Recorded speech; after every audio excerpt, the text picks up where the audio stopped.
One of the big problems that we see in your profit and loss statements, which skews your perception of how profitable your business is when your business is not paying you an appropriate normalized salary. You're listening to the Profit First for Lawyers podcast, the official companion show to the book Profit First for Lawyers by RJon Robbins. Now, this podcast is for you if you want to bring home more profit while working fewer hours in the office, spending even more time with your loved ones, and turning your office into a lean, mean, profit-breathing machine. So if you're tired of working for your law firm instead of your law firm working for you, stay tuned for some really practical insights that will get you the results you've always wanted. It's time to put your BS aside for the next few minutes and put yourself, your family, your firm, and your profit first.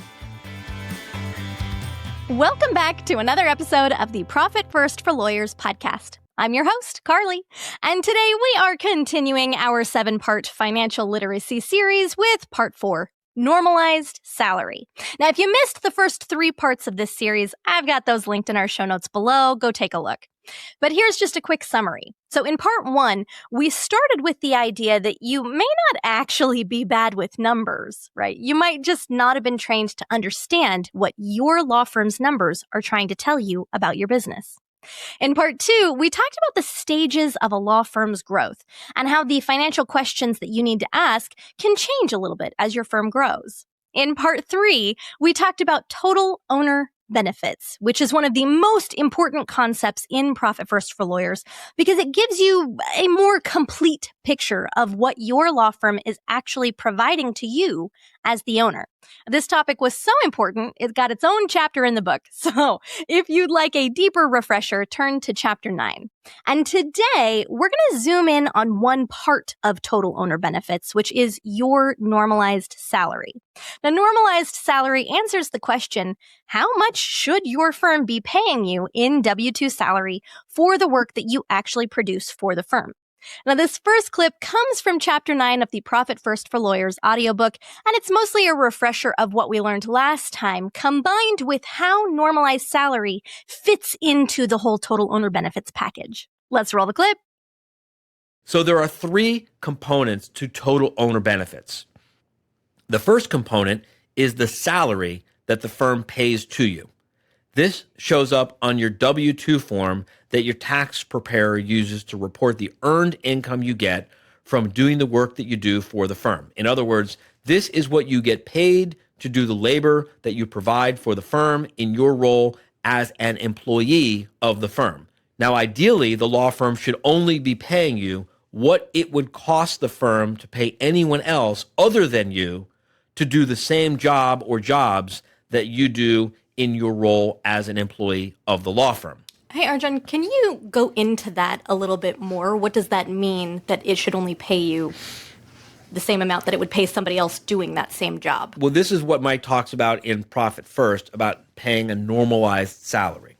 So the idea is if I show up and do the job of a junior associate, and I do the things that a junior associate could do, notwithstanding my credentials and my experience and my ability to do so much more than what a junior associate can do, if what I'm doing could be done by a junior associate, then the firm really ought not pay me more than it could pay a junior associate to do the same job. Okay, so that's the basic frame. Your salary is just one piece of total owner benefits, and normalized salary is about what the firm should pay you for the actual work that you perform inside your business. Okay, now we're going to get a little more tactical. This next clip comes from a Profit First for Lawyers workshop that RJon led back in 2019. Now, RJon taught this workshop to help empower law firm owners, because as he says throughout the series, the more that you understand your numbers, the more financially literate that you become, the more you're going to be able to lead your firm with confidence and clarity. Now, this clip was from the section that he taught on total owner benefits, and it is one of my favorites because RJon gets really granular with the law firm owners in the room about how to calculate your normalized salary. This is a good clip. Let's roll it. One of the big problems that we see in your profit and loss statements, which skews your perception of how profitable your business is, which skews your understanding of cost of goods sold, which skews your emotional reaction to when things happen, is when your business is not paying you an appropriate normalized salary. Some of you have seen me do this exercise before. I'm going to do it again. I can do this conceptually, or I can take a volunteer. Okay. You wanted to volunteer? Yes. All right. So list out for me the various jobs you do for the business. Sure. CEO. Are you qualified to be the firm's CEO? No. What other different jobs you do for the business? Sometimes paralegal. So paralegal, Sometimes janitor. janitor, Lawyer. senior associate, Senior associate. Some junior associate. junior associate. Yeah. Well, I have these, just let me preface this. I have these roles filled in my firm. That's not my question. It's really important you guys get this. It requires a lot of mental discipline. You got to be very disciplined in your thinking here and not emotional, right? You went to law school and your undergraduate was what? Finance. And your undergraduate was finance. You're a highly qualified, highly educated, extremely competent, extremely capable individual. Would you say that's an accurate assessment? That's fair. Okay. If you are sitting in the driver's seat of a car and it's a yellow car and it has a taxi thing on the top of it, and you drive it around town till you see someone standing on the corner, and when you see someone flagging down a car on the corner, you pull over and they get in the back of the car and you say, "Where to?" And then you drive them to wherever they want to go to and they pay money for the ride. You are what? An overqualified taxi driver. You're an overqualified taxi driver. Mm-hmm. Exactly. And if you park the taxi and walk into a restaurant, put on an apron, walk up to a table and take their order, communicate the order to the kitchen, and then bring the food from the kitchen back to the table and give them a bill at the end, which they pay and maybe leave a little tip at the end, you are what? An overqualified waitress. You're an overqualified server. Server. Exactly. At the end of a shift driving a taxi, what do you think you should probably earn? The wage of a taxi driver. Whatever a taxi driver normally earns. That's what you should earn, right? Right. And at the end of a shift waiting tables, how much should you earn? The wages for a server plus my tips. However much a server earns plus your tips, right? What do you say to the server who gets to the end of the shift or the end of the week or the end of the month and whines and complains and says, "I'm only making $30,000 a year"? You say to them what? Are you qualified to do something else? Because maybe that's what you should stick to doing if you want to. And they say, "Yes, I actually have a Juris Doctorate. I actually am a member of my state bar association. Why am I not making $100,000 a year? After all, I have a Juris Doctorate. I'm a member of my state bar association. I carry the title of attorney. Why am I not making $100,000 a year?" Because that's not the job you're working in. Because that's not the job I'm working in. Okay. So sometimes you do the job of a senior associate. Right. Sometimes you do the job of a junior associate. Sometimes you do the job of a paralegal.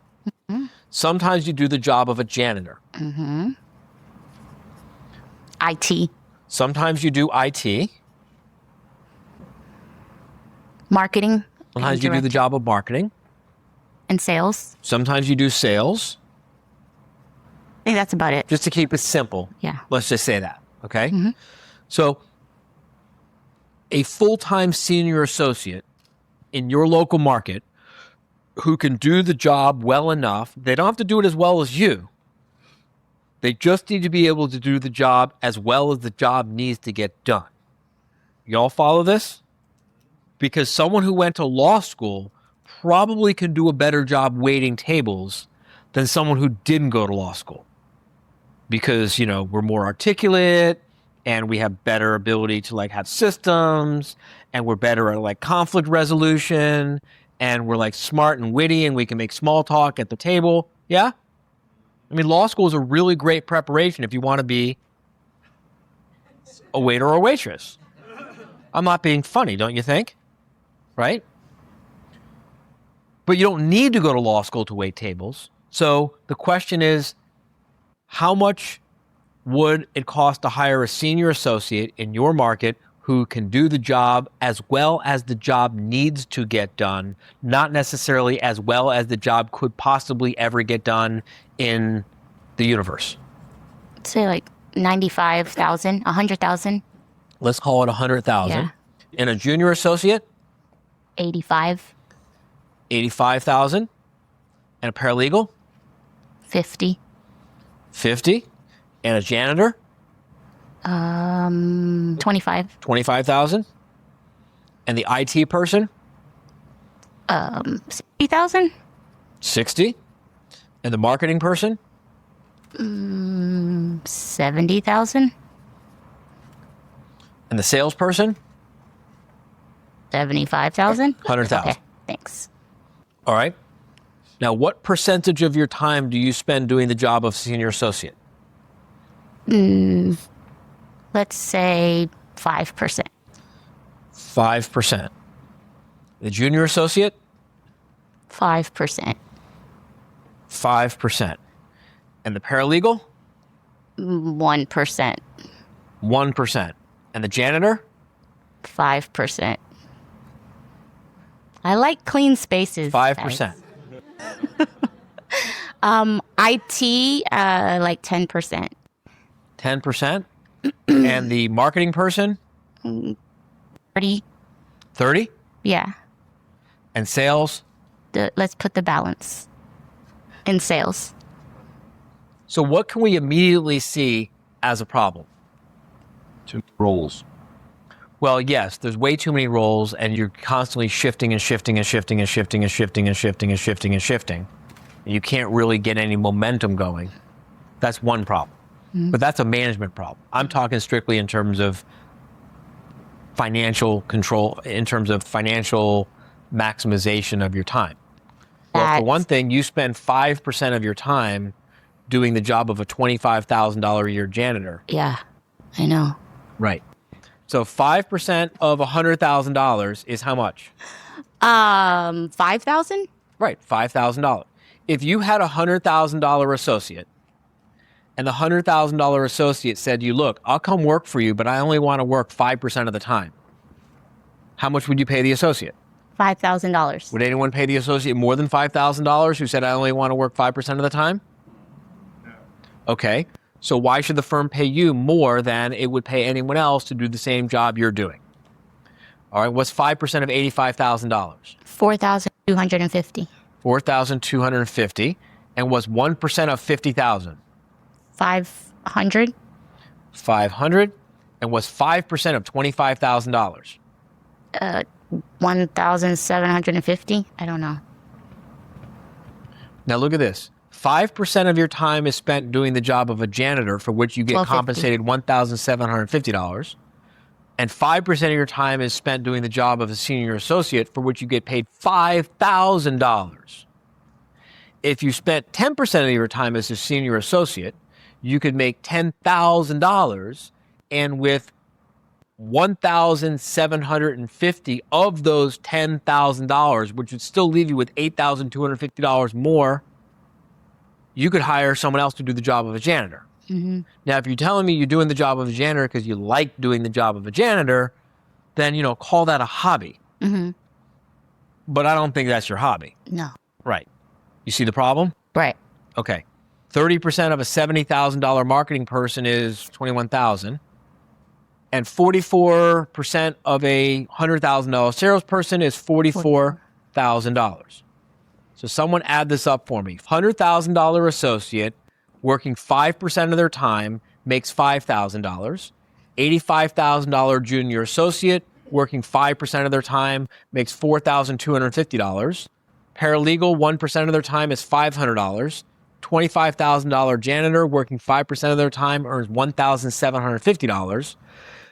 $60,000 IT person working 10% of their time earns $6,000. $21,000 for the 30% marketing person, and $44,000 for 44% of a $100,000 a year salesperson's job is a total of how much?